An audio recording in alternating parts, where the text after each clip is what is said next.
Assalamualaikum. Waalaikumsalam, Pak. Ya, Salam, Pak. selamat sore. Selamat sore, Pak. Selamat sore,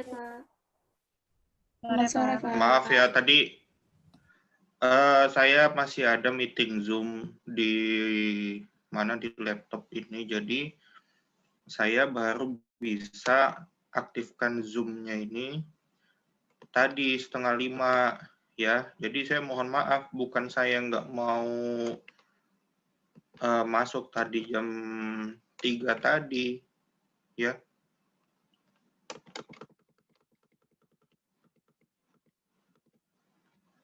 Terus si Pen juga tolong. Tadi ketika saya WA tadi 4:30, tolong langsung dibalas jadi atau tidak gitu loh. Halo, si Pennya mana? Hairanisa. Saya, Pak, sebelumnya saya mohon maaf ya, Pak, karena tadi telepon dari Bapak dan WA Bapak belum saya balas. Mohon maaf ya, Pak. Karena kebetulan tadi saya lagi nggak pegang HP, Pak. Oh iya. Oke, ya.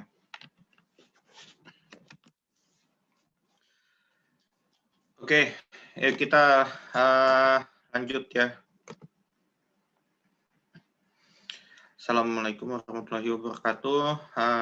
Kita masuk ke materi pengaruh latihan terhadap komposisi tubuh manusia. Nah, komposisi tubuh manusia itu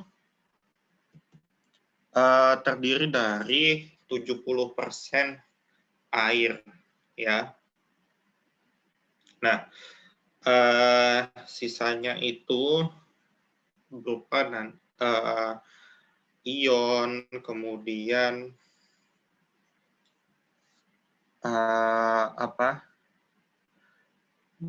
ion, kemudian darah.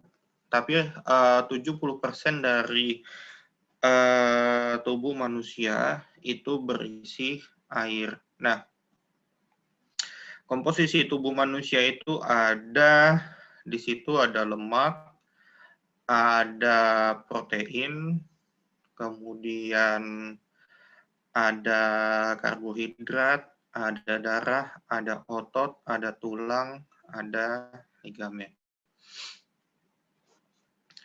Oke. Latihan ini dalam konteks olahraga merupakan aktivitas manusia yang menunjang terhadap pemenuhan kebutuhan fisiknya. Ya. Oke, saya minta tolong kameranya nyala semua ya. Halo? Iya, Pak.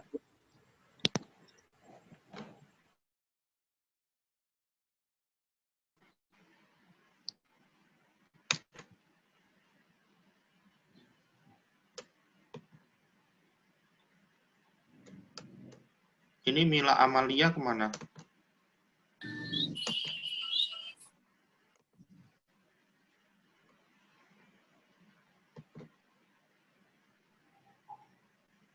Tolong kameranya nyala semua. Iya, Pak. Hadir. Kameranya tolong dinyalakan semua.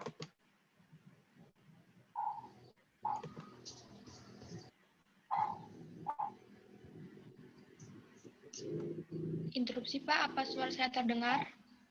Ya, terdengar. Oke, kameranya tolong on-kan semua.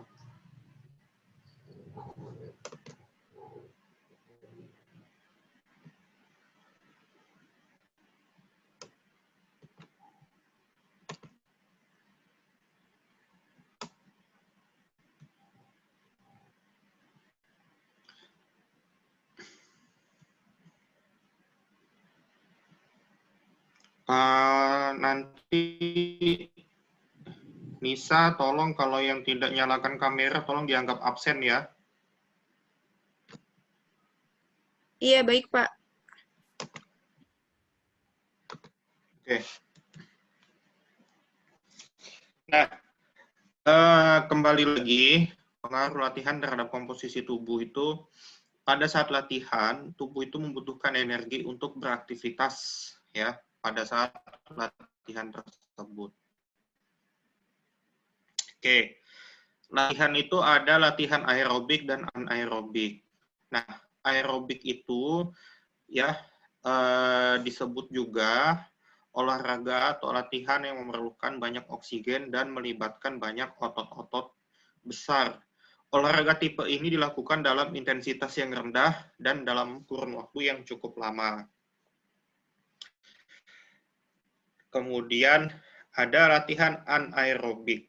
Anaerobik ini adalah latihan di mana tubuh tidak menggunakan oksigen dalam proses pembentukan energi. Ya. Jadi berbeda dengan latihan aerobik. Olahraga anaerobik itu bertujuan untuk menguatkan bagian otot tertentu. Nah, bahan abu bakar utama yang digunakan untuk menghasilkan energi ketika melakukan olahraga anaerobik itu yaitu glukosa, ya, glukosa dalam otot atau glikogen. Nah, glikogen ini akan habis sekitar 2 jam setelah digunakan. Biasanya olahraga anaerobik ini contohnya ini kita melakukan namanya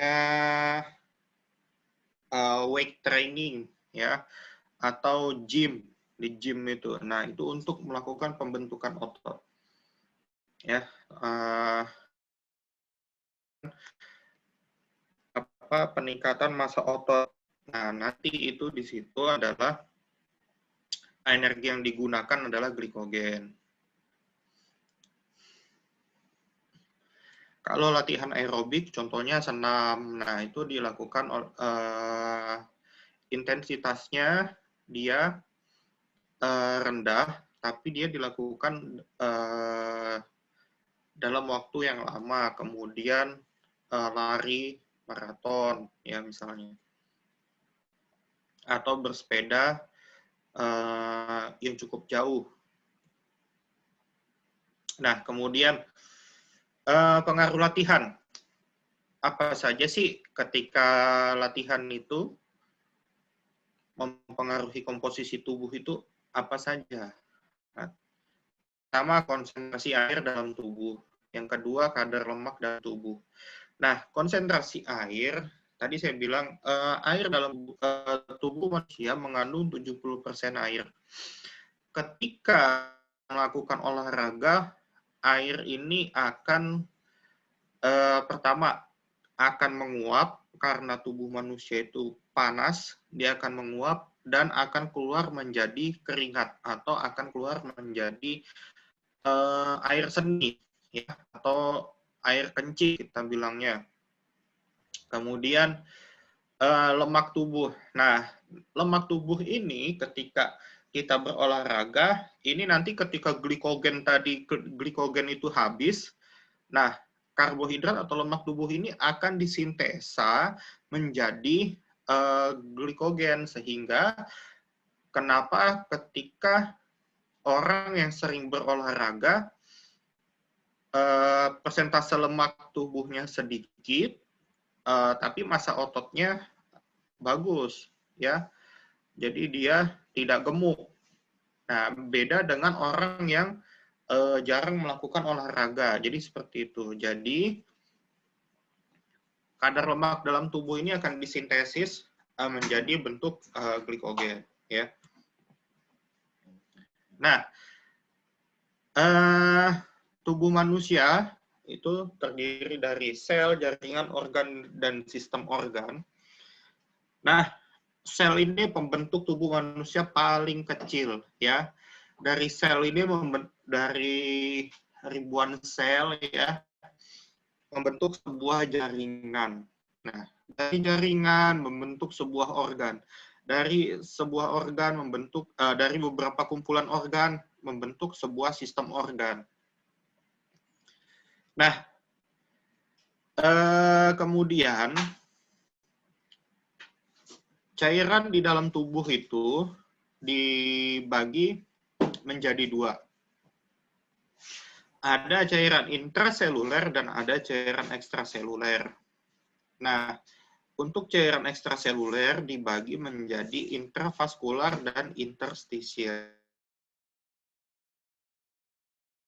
Sel itu merupakan satuan unit kehidupan terkecil dari makhluk hidup, ya. Nah, di dalam sel inilah juga akan terjadi. Di dalam sel itu ada mitokondria tidak? Halo? Ada, Adik-adik? Pak. Ada, Pak. Ada, Nah, Pak. Ada, Pak. mitokondria itu berfungsi sebagai apa?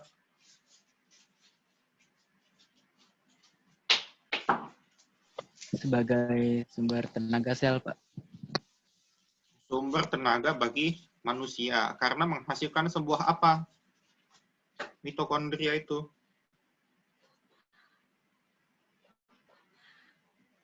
Menghasilkan sebuah apa? Menghasilkan ATP. ATP berfungsi untuk apa? Sumber energi, Pak. Sumber energi manusia. Oke. Nah, ATP itu diperlukan ya banyak hal diperlukan ATP. Contohnya ini kan contohnya yaitu satu, ketika manusia melakukan pergerakan otot, nah di situ dibutuhkan ATP. Ketika bernapas membutuhkan ATP, ya. Nah, sifat-sifat sel dalam tubuh manusia yaitu oksigen akan terikat pada karbohidrat, lemak atau protein setiap sel untuk diubah menjadi energi. Kemudian mekanisme umum sel adalah merubah makanan menjadi energi. Nah, tadi contoh misalnya olahraga anaerobik. Di situ ketika kita berolahraga selama 2 jam, nah glikogennya itu akan habis. Glikogen habis, maka nanti yang disintesis apa? Yang disintesis itu adalah karbohidrat dan lemak. Protein berfungsi untuk apa? Proteinnya akan digunakan untuk meningkatkan massa otot, ya. Nah, jadi jika kalian ingin meningkatkan massa otot, ya, jadi ingin meningkatkan massa otot, maka asupan proteinnya harus lebih tinggi. Asupan karbohidrat lemaknya dikurangi. Ketika kalian ingin menggemukkan badan, nah karbohidratnya ini ya ditinggikan, lemaknya ditinggikan, proteinnya dikurangi kalau mau menggemukkan badan. Kalau untuk meningkatkan massa otot, ya, maka proteinnya ini ditinggikan. Itu terdapat di mana saja sumbernya. Ada di kacang, misalnya ada pada telur, ya, putih telur itu, daging, kemudian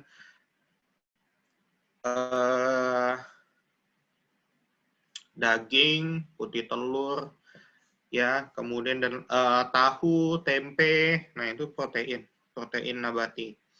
Oke. Setiap sel melepaskan energi berupa cairan ke sekitarnya. Ini sifat-sifat sel tadi. Sel manusia bisa beregenerasi untuk menggantikan sel sebelumnya yang rusak. Nah, sel manusia ini bisa beregenerasi untuk menggantikan sel sebelumnya yang rusak. Tapi sel manusia itu juga bisa bermutasi ketika ada radikal bebas atau free radikal yang masuk ke dalam tubuh manusia. Nah, ini sangat berbahaya, ya. Bisa menjadi sebuah kanker, gitu.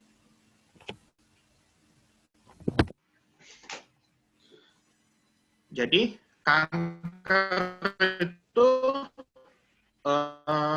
bersumber karena adanya mutasi genetik dari sel, karena adanya radikal bebas. Nah, radikal bebas itu kalian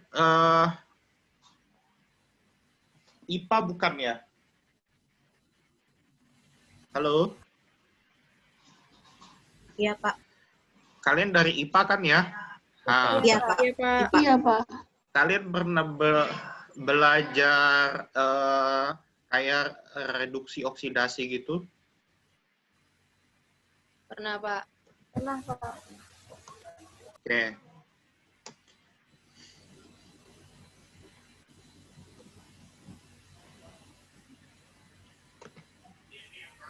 Ini yang baru masuk, tolong diaktifkan kameranya ya. Tolong kameranya diaktifkan.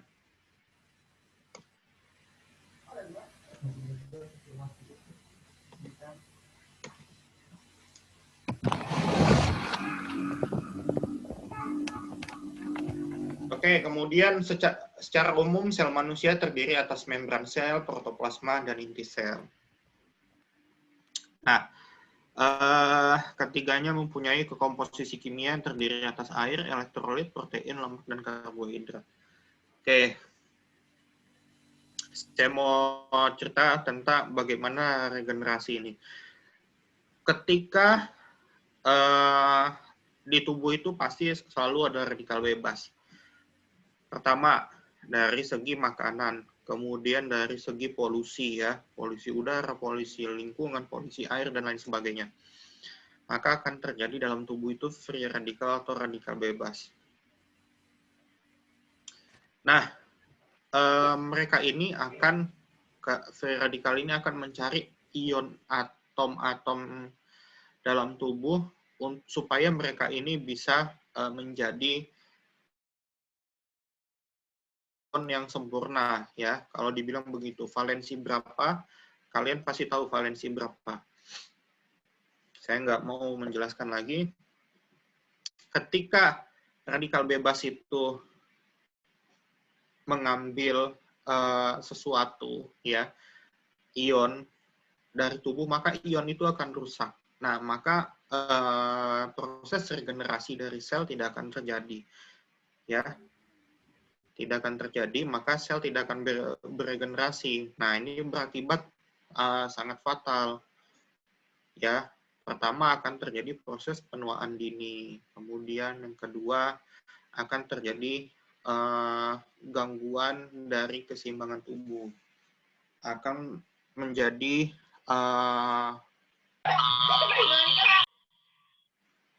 halo, kok ada suara seperti itu ya?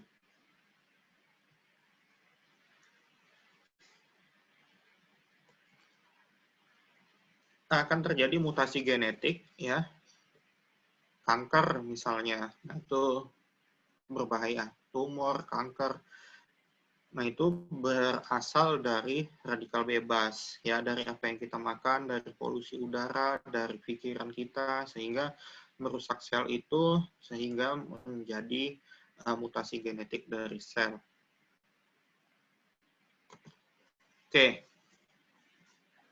Jaringan, ini jaringan kumpulan dari beberapa sel dengan bentuk dan fungsi yang sama. Ada 4 tipe jaringan dalam tubuh manusia. Ada epitel, jaringan ikat, jaringan otot, dan jaringan saraf. Kemudian organ dan sistem organ. Organ itu kumpulan dari beberapa jaringan, minimum 2 jaringan. Organ tersusun atas jaringan yang saling bekerja sama membentuk organ. Kemudian ada sistem organ. Sistem organ merupakan kumpulan dari beberapa organ yang bekerja sama membentuk suatu sistem dengan fungsi tertentu.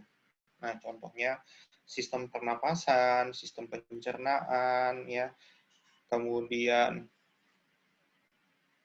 sistem digestif, ya, sistem saraf, dan lain sebagainya. Kemudian ini cairan dalam tubuh manusia, ya, ada cairan intraseluler, cairan ekstraseluler. Nah, cairan yang dalam sel tubuh manusia itu sekitar 40% dari berat badan orang dewasa. Rata-rata 2/3 cairan dalam tubuhnya adalah cairan intrasel. Kemudian ada cairan ekstrasel, itu sekitar 20% dari berat badan. Jumlahnya menurun seiring bertambahnya usia. Ada apa saja? Ada cairan intravaskuler dan cairan interstisial. Cairan intravaskuler ini adalah cairan yang ada di dalam pembuluh darah manusia. Jumlahnya relatif sama pada anak-anak dan pada orang dewasa. Dan 3% darah manusia adalah plasma darah. Kemudian ada cairan interstisial. Nah, cairan apa aja itu? Ada cairan limfe. Ya, contohnya itu cairan interstisial. Kemudian cairan interstisial itu berkisar ya, itu ada sekitar 8 liter pada orang dewasa dan jumlahnya relatif dengan ukuran tubuh manusia. Oke. Sampai sini ada yang mau bertanya tidak?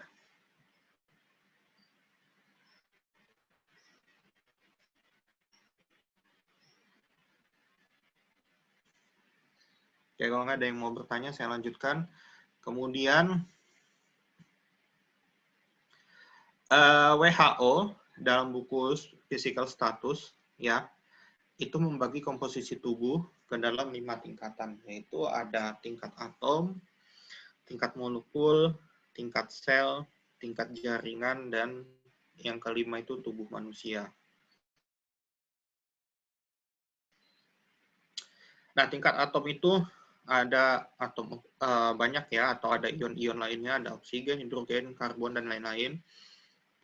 Kemudian ada tingkat molekul, di situ air, lemak, protein, dan lain-lain, glikogen, dan mineral. Ada tingkat sel, ya. Ada cairan ekstraseluler, ya, dan padatan ekstraseluler. Kemudian ada tingkat jaringan, dan yang kelima, tubuh manusia. Tingkat jaringan itu ada jaringan adiposa, tulang, darah, dan lain-lain. Ya, itu organ dalam, itu juga masuk. Kemudian, ini tingkatan komposisi tubuh manusia yang ada tingkat 1, tingkat 2, tingkat 3, tingkat 4, dan tingkat 5. Oke, ini tadi sudah, ya. Nah, komponen utama berat badan. Badan manusia itu, tubuh manusia itu dapat dikelompokkan menjadi lemak dan massa tanpa lemak. Massa tanpa lemak adalah mineral, cairan, ekstra, dan intra, sel, air, glikogen, dan protein. Istilah yang dipakai dalam membahas komposisi tubuh, nah itu tadi ya, ada banyak tadi, ada cairan ekstraseluler, CES, PES, atom, dan lain sebagainya. Kemudian, nah ini berat badan terdiri dari apa saja? Ada mineral, air, cairan ekstrasel, intrasel, glikogen, protein, massa tanpa lemak, dan energi. Nah, ini typical body composition laki-laki pada umumnya ya, normalnya itu adalah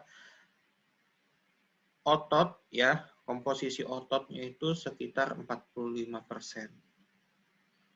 Kemudian essential fat-nya itu 3%, perempuan 12%, non-essential fat-nya laki-laki 12%, wanita 15%. Kepadatan tulang itu 15%, kemudian yang lain-lainnya itu sama, ya, imbang 25%.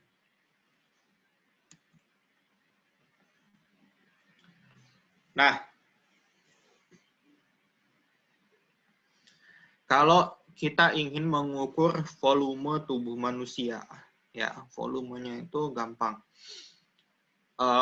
Ada bak, ya, bak mandi atau misalnya kolam, kita isi penuh.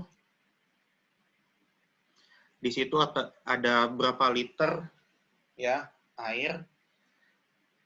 Nah, ketika kita masuk, terus airnya tumpah ya, ketika tubuh kita masuk secara keseluruhan, airnya tumpah.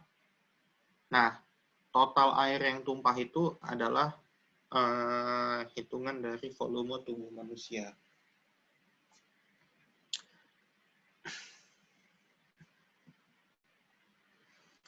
Nah, massa lemak atau fat mass itu merupakan seluruh lemak yang dapat diekstraksi yang berasal dari jaringan adiposa dan jaringan lainnya. Jaringan adiposa ya atau adiposa tissue mass atau ATM ya yang terdiri dari lemak itu 83% dan jaringan penyangga itu protein 2% dan air 15%. Jaringan tanpa lemak atau fat free mass atau fat free body FFM ya yang terdiri dari air, otot, tulang, jaringan ikat dan organ dalam.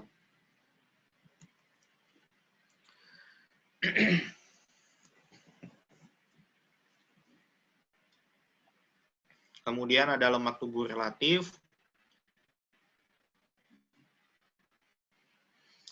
Itu relatif body fat atau persen body fat atau persen free mass ya terhadap berat badan, adalah lipida atau fosfolipid yang dibutuhkan dalam pembentukan membran sel itu kurang lebih 10% dari lipid tubuh.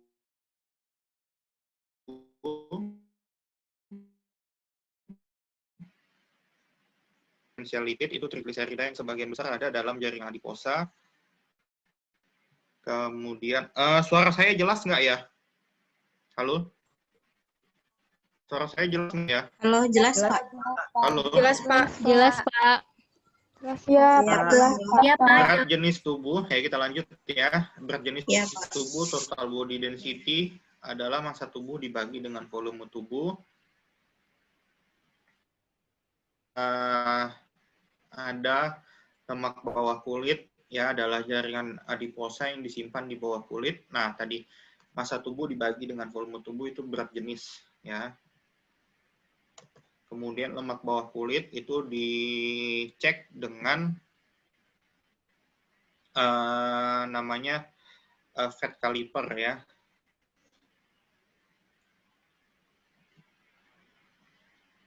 Kemudian ada lemak visceral. Nah, itu adalah jaringan adiposa yang berada dalam rongga dada dan perut. Ada lemak dalam perut ya yang berada dalam rongga perut, ada lemak perut, ya lemak bawah kulit dan visceral yang ada dalam rongga perut.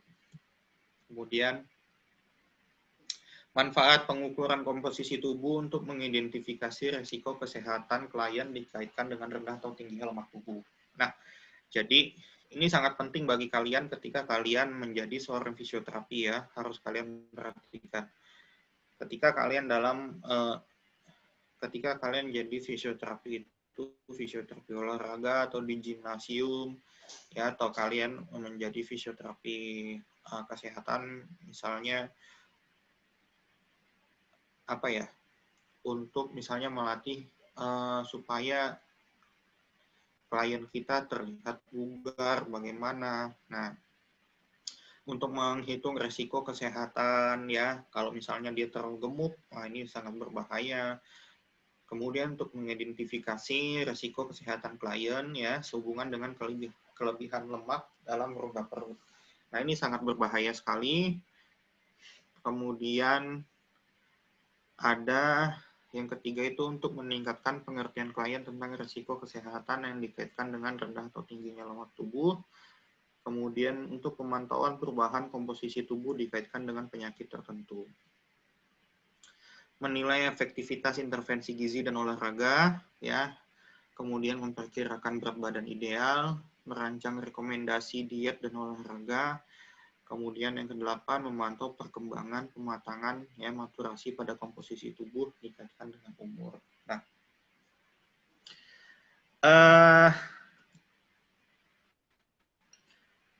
ini ketika lemak tubuh, ya, atau ketika kelebihan lemaknya dalam rongga perut atau dalam tubuh itu resikonya sangat tinggi atau resti. Nah, itu bisa meningkatkan pertama resiko jantung koroner, kemudian resiko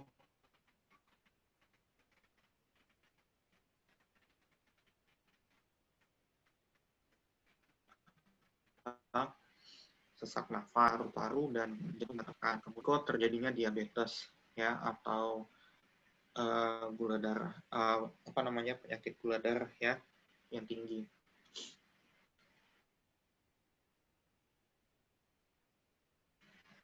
kita sebagai tenaga kesehatan ya harus mengetahui jika ada yang mengalami obesitas, ya itu sangat berisiko sekali terhadap penyakit-penyakit ya seperti stroke, jantung koroner, kemudian jika tensinya tinggi bisa menyerang jantung, otak, bisa menyerang ginjal, jadi seperti itu dan harus dipantau.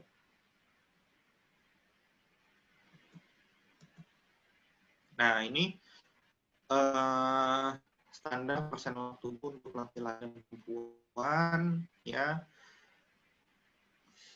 Oke, resiko rendah itu laki-laki itu sama dengan atau kurang dari 5% ya. Kemudian perempuan itu sama dengan atau kurang dari 8%. Kemudian rendah sedang ya.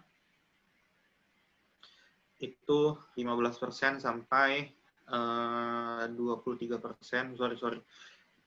Maaf, ini saya keliru. Nah, kalau resiko, ya, jadi kalau misalnya lemak tubuh terlalu kecil, ya itu kurang dari 5% pada laki-laki itu beresiko, kemudian perempuan itu pada kurang dari 8% itu juga beresiko, nah rendah itu 6-14%, kemudian 9-22%, ya, kemudian sedang 15% sampai 23%. Di atas rata-rata 16-24%, 24-31% untuk perempuan, resiko lebih dari 25%, perempuan lebih dari 32%. Nah ini bisa dilihat dengan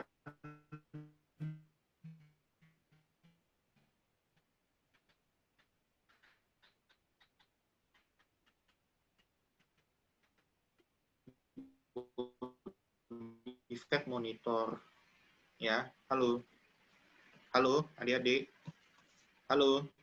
Iya, Pak. Iya, Pak. Iya, Pak.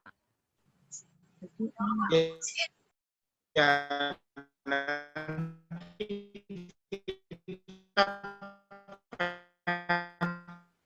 Maaf, Pak.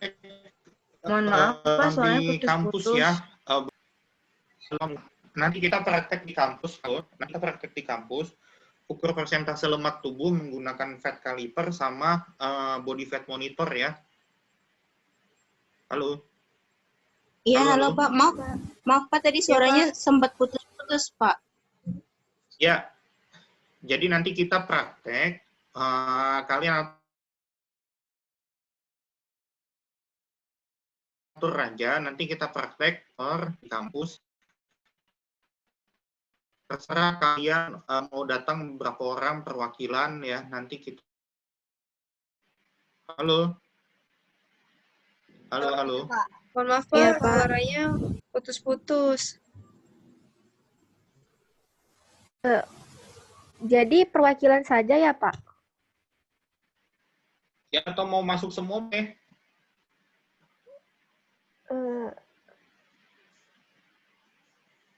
Perwakilan aja ya, nanti setengahnya aja atau 60%-nya ya. Baik, terima kasih ya, Pak. Ya. Kemudian nih komposisi tubuh diukur dengan cara langsung, itu dengan analisa mayat, itu tidak dilakukan ya.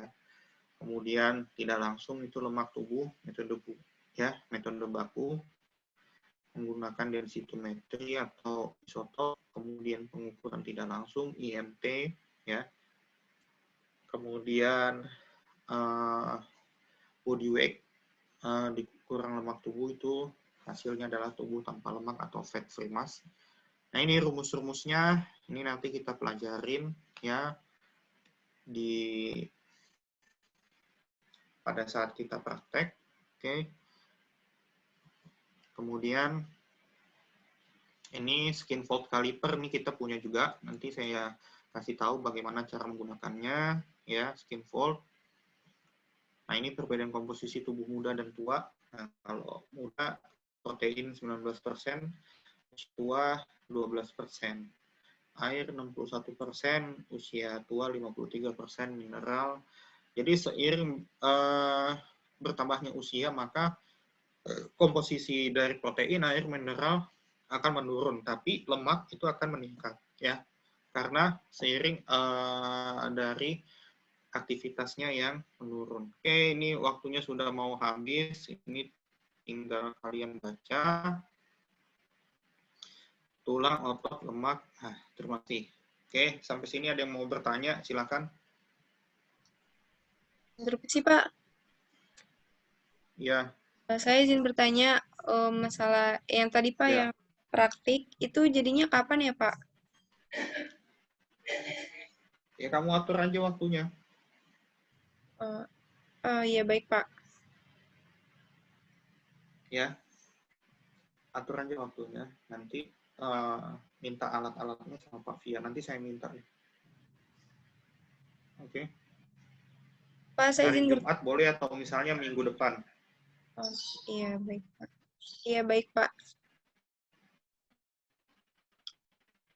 Ya, ada yang mau bertanya?